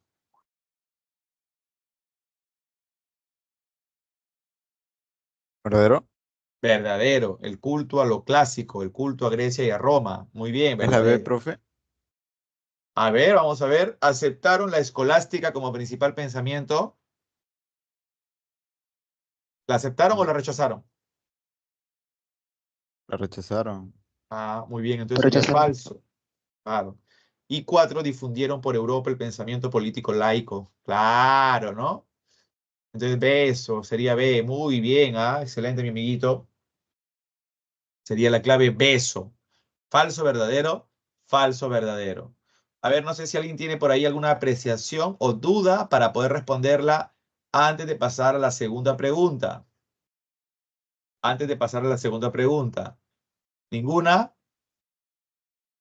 Vámonos a la segunda pregunta entonces, ¿ya? A ver.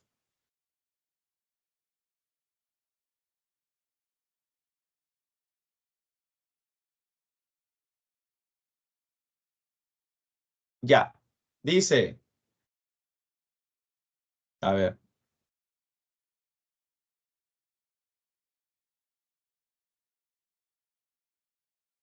Dice. El Renacimiento fue un movimiento cultural que surgió en Italia y se difundió en Europa entre los siglos XV y XVI.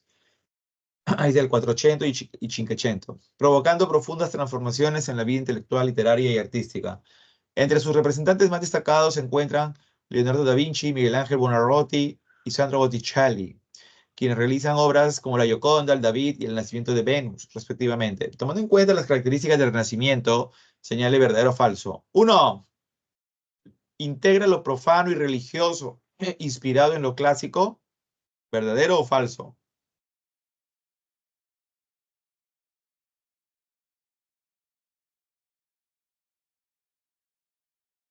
No sé. Eso es verdadero. Recuerden que de alguna manera integra la crítica hacia la iglesia, lo profano y además también lo religioso. ¿Por qué? Porque es financiado tanto por la burguesía que quiere hacer una crítica hacia todo lo que ya se ha venido viendo la religión, su adoctrinamiento, pero a la vez también expresa ideas religiosas porque es financiada por el Papa, por los papas, como Julio II o León X. Entonces, sí, y está inspirado en lo clásico, ¿no? Verdadero. 2. Culto a la belleza y exaltación del cuerpo humano. ¿Verdadero o falso? Verdadero. Excelente, muy bien. 3. Evita la perspectiva y se prioriza en lo bidimensional. ¿Verdadero o falso? Falso, falso. Falso. Hay perspectiva, hay amplitud, hay profundidad. Muy bien. Bidimensional es 2D. No, eso es 3D. Si no, mira la Gioconda, Mona Lisa, cómo tiene profundidad. Además, su mirada le capta la atención a todo el público. Es impresionante. 4. Utiliza la razón y uso de la libertad del pensamiento. Verdadero.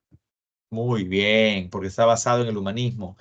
Clave, verdadero, verdadero, falso, verdadero. Corazón.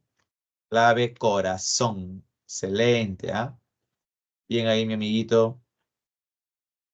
Lo máximo. Vámonos con la pregunta número 3. Atención con la pregunta número 3. Atención. Pregunta número 3. Ya.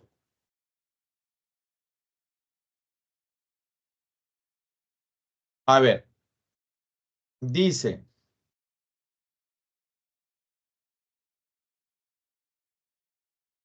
A ver.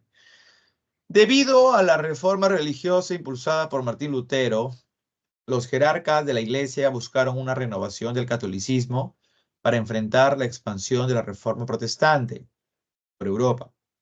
Para esto, él convocó con la finalidad de robustecer su autoridad y para disciplinar la Iglesia entre sus acuerdos. Entre sus acuerdos podemos mencionar, ya está. ¿Cuál sería la clave? Está, La E, está, la E. está hablándonos de la reforma religiosa o contrarreforma, ¿no? El papa que estuvo metido en eso fue Paulo III. Convocó al Concilio de Trento o a la Dieta de Worms. Concilio de Trento. Claro, 1545, Concilio de Trento, con la finalidad de robustecer su autoridad y para disciplinar la Iglesia. Entre sus acuerdos está la ratificación de los 7 sacramentos. Acuérdate que Lutero solo reconocía 2, el bautismo y la comunión. Y de la misma forma, igual Calvino, Juan Calvino, también reconocía solo 2. Entonces, ahí está, la Iglesia quiere que los 7 sacramentos sigan desarrollándose, ¿no? Todo porque es un negocio, pues, ¿no? Muy bien, la clave sería entonces enanito. Ya está. Vámonos con la pregunta número 4 y luego entramos en un repasito de lo que ya se va a ver, de lo que ya se va a ver con el descubrimiento, con los descubrimientos, en este caso geográficos, ¿ya? Vamos entonces a la pregunta número 4. 4. A ver, pregunta 4. Ya, a ver, listo. Pregunta 4.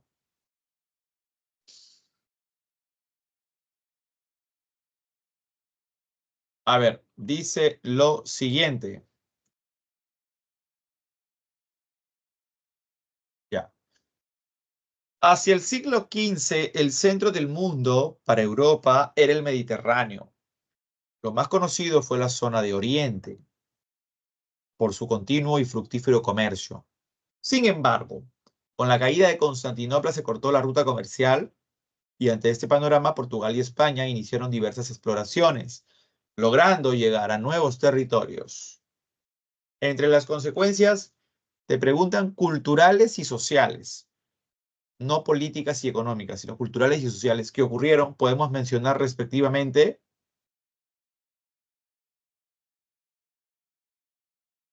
a nivel cultural el apogeo de la cuenca atlántica. El apogeo significa que va a haber mucho tránsito y mucha importancia. Eso va a ser para el plano económico, no sería, ¿no? La B dice el inicio de conflictos políticos. Ahí te dice políticos, y no te están preguntando nada político.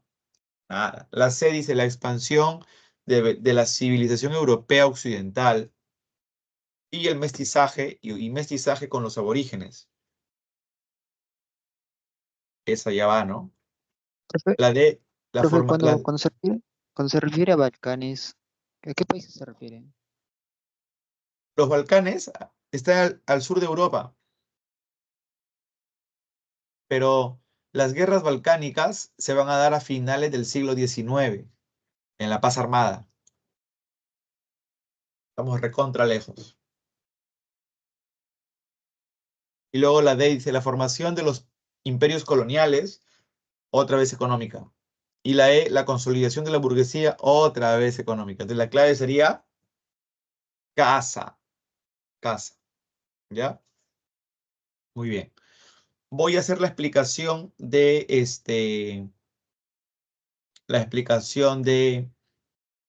la, de la parte de los descubrimientos geográficos, pero quiero que por favor vayan leyendo esta pregunta, por favor. Les voy a pasar la pregunta 5. Quiero que vayan leyendo la pregunta 5, por favor. ¿Ya?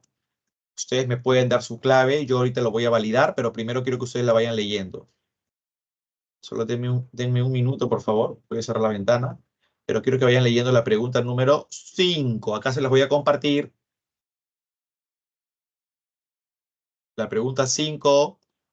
Denme un minuto nada más, por favor.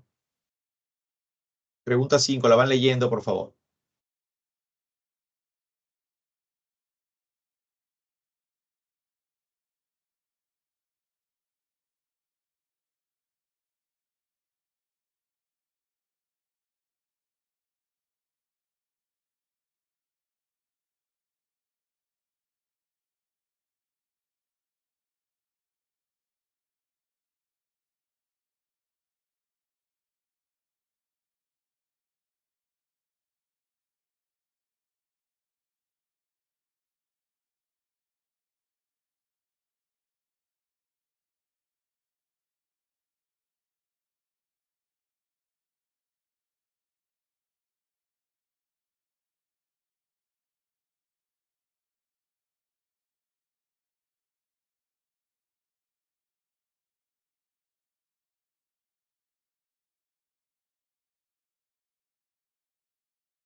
Muy bien. Vamos entonces ahora con la pregunta número 5. A ver. Dice, durante los siglos XVII y XVIII, o XVII y XVIII, sobre las ideas de Thomas Hobbes, se justificó la monarquía como forma perfecta de gobierno. A ver, hasta ahí hay que recordar que estamos ya abarcando la parte de las monarquías absolutistas, que son los estados de la edad moderna. Por eso también se les llama estados modernos. La idea es que un solo hombre, en este caso el rey, por eso monarquía, tenga el poder absoluto. De ahí monarquía absolutista o monarquía absoluta. Es decir, que un solo hombre concentre el poder político, el poder económico, el poder religioso y el poder militar y todo. Todo se concentra en él. Porque supuestamente ha sido enviado por Dios. Existe entonces una idea providencialista que la divina providencia lo ha enviado para el bienestar de los pueblos. Ahora, Hobbes, Thomas Hobbes, en la obra El Leviatán, es una obra donde justifica que eso es así. Y es por ello que Hobbes es uno de los ideólogos, al igual que otros como Jean Bodin, Jacques Bossuet, incluso Nicolás Maquiavelo, como el príncipe, también respaldan estas ideas de los gobernantes. Ahora dice, Hobbes justificó la monarquía como forma perfecta de gobierno. La soberanía debía residir en el monarca, o sea, el gobierno, el poder. Sobre la base de esto, consolidaron la concentración del poder, encarnando en sí mismos la autoridad del Estado. Además de lo económico, militar y religioso. Tomando en cuenta los principios estructuradores de las monarquías absolutistas, indique verdadero o falso. ¿Ya? Quiero que ustedes, no sé si ya tienen su clave, yo voy a dar una pequeña reseña teórica y ten tu clave ya a la mano, pero con la reseña teórica que yo vaya a dar, reafirma si estabas bien o de lo contrario no, ¿ok? Entonces, ya leyeron la pregunta, ya tienen su clave, ahí ustedes, guarden su clave, por favor. Ahora vamos con la reseña teórica de este punto, cómo tienes que agarrarle el swing, el asunto, ¿ya? Para que puedas estudiarlo más fácil y no se te haga complicado en la clase que ahora se venga en esta semana.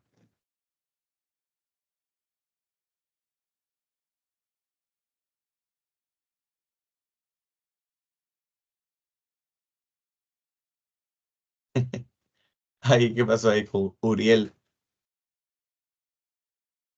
Puesto por ahí, viva Cristo Rey. Ok, ok. O sea, Uriel es defensor de la contrarreforma. Muy bien, lo máximo, Uriel, ¿eh? Ya, vamos ahí a compartir esta parte de la expansión europea. Atentos. Ahí está. Ya. Ahí les estoy compartiendo. Ahí les estoy compartiendo la expansión europea. ¿Ya? Ok. A ver, préstenme mucha atención, por favor. Causas de la expansión europea, ya lo hemos dicho al principio, el bloqueo comercial del Mediterráneo Oriental por los turcos otomanos que tomaron Constantinopla. Empezaron los reinos de Europa a buscar nuevas rutas de comercio a Oriente. El caso de España y Portugal tienen un beneficio, vamos a decir, geográfico, que se encuentran en la península ibérica, ¿no? Así es que están bien ahí. Y además, geográficamente están bien y políticamente también, porque estos reinos habían sido invadidos antes por los moros, o sea, por los árabes. Y ahora los árabes han sido expulsados. Entonces, políticamente, Portugal está unificado y España también está unificada. Aunque les costó mucho tiempo hacerlo, pero lo van a lograr. Y otra cosa importante para que se puedan dar esos viajes son los nuevos conocimientos e inventos, pero sobre todo a nivel del mar, náuticos, astrolabio, brújula que indican la ubicación, la cartografía, que son mapas, los portulanos, que son diarios de pilotos, las carabelas, que son los barcos, ya está. Acá hay mira, el mundo de Claudio Ptolomeo, esto es un mapa de esa época, miren cómo se expresa, ¿no? Ya se entendía que también la Tierra no era plana, la Tierra era redonda. Claro, ya sabemos que no es redonda, pero se aproximaron mucho. Ahora sí, acá quiero que vean las exploraciones de Portugal.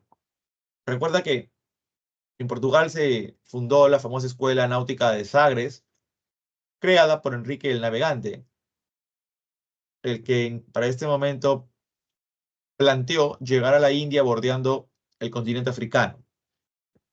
Miren el mapa acá, son 3 grandes viajeros los que lograron este impulso, ¿no? Primero está el gran Bartolomé Díaz, que llegó hasta la zona del extremo sur de África, al Cabo de las Tormentas, o Cabo de la Buena Esperanza, ¿no? Como después se le llamó. Y años después, una década después, Vasco da Gama da la vuelta y llega a Calicut, que es el mercado de la India. Está ahí todo fenomenal, todo bien. Pero después, Pedro Álvarez de Cabral, en el año 1500, estaba partiendo de Portugal y una corriente marítima se lo llevó para el oeste, en pleno Atlántico, y terminó llegando a muito obrigado, llegó a Brasil. Y ya sabes por qué en Brasil hablan portugués, porque son los portugueses que llegaron ahí. Entonces, chicas, chicos, así es como Brasil va a ser tomada como colonia de Portugal. Y después en otras colonias más en África, como Senegal, el Congo, en Asia, Hormuz, Ceilán, la famosa isla de Ceilán, Calicut y también Macao en China, ¿no? Calicut que es el mercado de India y Macao es un mercado de China. Después vienen las exploraciones de España, ¿no?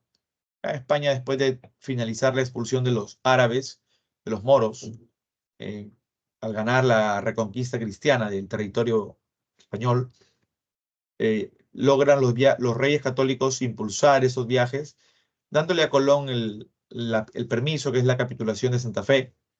Y Colón va a realizar en total 4 viajes y va a estar aquí en medio, en estas islas, ¿no? El dato interesante es que en el tercer viaje Colón recorrió las costas de Venezuela. Y a partir de ese viaje empezó gracias a un cartógrafo, Américo Vespucio, a graficarse el primer mapa. En este caso es el mapa de América, como se le va a llamar al continente. Un dato interesante es que por esa época, Hernando de Magallanes, ojo, también es validero decir Fernando, ¿eh? Fernando o Hernando, fue pues el gran navegante que dio la vuelta al mundo. Él obviamente no lo logró, solamente concretó una parte, una muy buena parte, pero de los barcos que zarparon, solo uno llegó con vida, ¿no? Y ahí está, ¿no? El sobreviviente fue Juan Sebastián Elcano, que comprobó la esfericidad de la Tierra, ¿sí? Ahí están todos los territorios, miren que recorrieron, ¿no? Salieron de España, pasaron por Río de la Plata, Argentina, la zona del sur de Chile que une el Atlántico con el Pacífico, se le llama Estrecho de Magallanes, porque justamente pasó por ahí Magallanes. Luego, el punto 4, la travesía en el Pacífico que duró 3 meses. Luego llegaron a la isla de Guam, en Oceanía, las Filipinas, Indonesia, ya en Asia. Para eso él fallece ya, ¿no? Ya había fallecido allá en una de las islas de Oceanía. Bueno, punto 8, Cabo de las Tormentas, que es el extremo de África, y empezaron su ascenso hasta allá España, ¿ya? Ahora, se firmó este Tratado de Tordesillas, que fue el compromiso que dividió el mundo entre Portugal y España, como en este caso las potencias más importantes, ¿no? Y esto obviamente con el arbitraje del Papa Julio II. Y se repartieron así el territorio, el mundo, ¿no? Establecer el reparto de las zonas de exploración de los territorios descubiertos, estableciéndose una línea divisoria situada a 370 leguas de la isla de Cabo Verde, que está frente a España. Consecuencias. Ya hemos respondido la pregunta 4, donde decían, ¿qué consecuencias culturales y sociales trajeron? Cultural, la expansión de la civilización europea occidental. Y social, el mestizaje. A nivel social también está otra cosa, ¿no? La burguesía comercial se consolidó y la crisis demográfica por las enfermedades, epidemias traídas por los españoles a América. Y a nivel económico, la ruta comercial del Atlántico, el apogeo del Atlántico, y se inicia el mercantilismo. Y a nivel político, surgieron estos imperios ultramarinos, ¿no? España y Portugal, ¿no? Porque sus colonias están más allá del mar. Pero ahora, entrando a la parte de los estados modernos, aquí es donde nace el absolutismo, que ya les había dicho, sistema de gobierno basado en la concentración del rey. El rey concentra varios poderes, político, económico, militar, religioso. Eso se aprovechó a causa de la ruina de la nobleza feudal y el fortalecimiento así de los reyes. Se sometió a la nobleza, está la expansión de la burocracia, hay ejércitos permanentes que protegen al rey de cualquier rebelión. Pero los principios que los teóricos que hemos visto van a establecer son: el centralismo, el rey concentra todo; el providencialismo, el rey es enviado por Dios; y el regalismo, el rey está por encima de la Iglesia Católica. Otra vez, el centralismo, el rey concentra todo. Y lo hemos visto en el absolutismo, ¿no? En la definición. Providencialismo, la divina providencia o Dios lo envía. Regalismo, el rey está por encima de la Iglesia Católica. ¿Qué dijo Jacques Bossuet? El rey posee origen divino. Bossuet fue uno de los que más defendió esta idea en función a las escrituras bíblicas, ¿ya? Hobbes, en el Leviatán, plantea ceder la libertad y derechos en manos de un monarca fuerte. Jean Bodin no está aquí, pero Bodin decía, ¿no? No hay nada mejor que el soberano dirija una nación. Nadie debe de oponerse a ello, ¿ya? Ahí está entonces, ¿ya? Y acá ya la monarquía española empieza su desarrollo con los Habsburgo, hasta Carlos I y su hijo Felipe II, siglo XVI, y después en Francia van a ser los Borbones en el siglo XVII. Aparece el rey Sol, el más importante, ¿no? Que es Luis XIV, ¿ya? Ok. Ahora vamos a la pregunta. Esta es la línea de tiempo que van a ver ya después ustedes en su clase, ¿ya? Vamos a la pregunta. Vamos a la pregunta.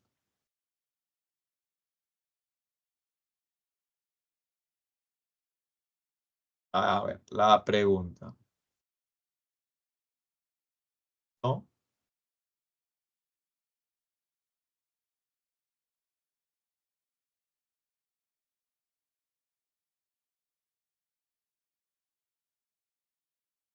Ya.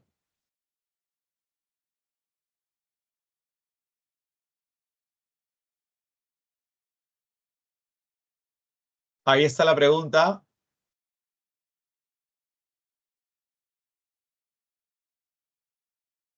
Vamos entonces. Según corresponde a los principios estructuradores de las monarquías absolutistas, ¿verdadero o falso? 1. Preeminencia del rey. Gobierna sometiéndose a la nobleza. ¿Verdadero o falso? Falso, falso. Falsísimo. 2. Providencialismo. A través de la exaltación laica del rey. Falso, falso. Falso. El providencialismo es cuando lo envían al rey. Dios lo envía. Muy bien. 3. Regalismo. Significa expresado en un gobierno político sin límites. Verdadero. Verdadero. Muy bien. Porque está por encima de la Iglesia Católica. Descentralización administrativa. Sometida a la Iglesia. ¿Está sometido a la Iglesia el rey?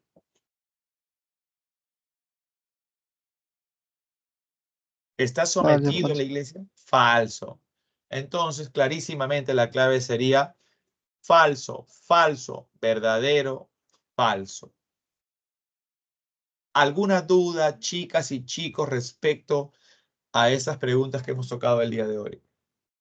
Hemos dado las claves del primer examen del día de ayer, las 5 de Historia del Perú, las 5 de Historia Universal. Los chicos que hayan de repente entrado un poco tarde, revisen el video y están todas las claves. Hemos dado también las 5 claves de ahora del tema, pero sobre todo la manera como ustedes tienen que tomar el análisis para poder interpretar correctamente los diferentes momentos de cada uno de los temas. Chicas, chicos, Si no hay nada más por el momento, pues me despido de ustedes, mandándoles un fuerte abrazo a cada uno de Profe, ustedes. Dime, profe, antes de adelante, que se adelante, vaya, adelante, la adelante. pregunta 3 dice algo de la validez de la Vulgata como única Biblia. ¿Qué es eso de la Vulgata? La Biblia Vulgata es la Biblia que está en latín y es la Biblia que en este caso, pues, se leía solo para el cuerpo de la Iglesia Católica y estaba prohibida que cualquiera que no pertenezca a esa jerarquía la pueda leer. Entonces, la Vulgata es la Biblia en latín, que fue la Biblia original, ¿no? Antes de la Reforma Protestante, de Lutero, de Calvino, de Enrique VIII. Ujú. Ahí está entonces. Muchas gracias, chicos. Gracias, Britney. Muchas gracias. Cuídense mucho y gracias por su participación a cada una de ustedes. Me despido y conmigo será hasta la próxima semana. Un abrazo grande, chicos, chicas. Chao, chao.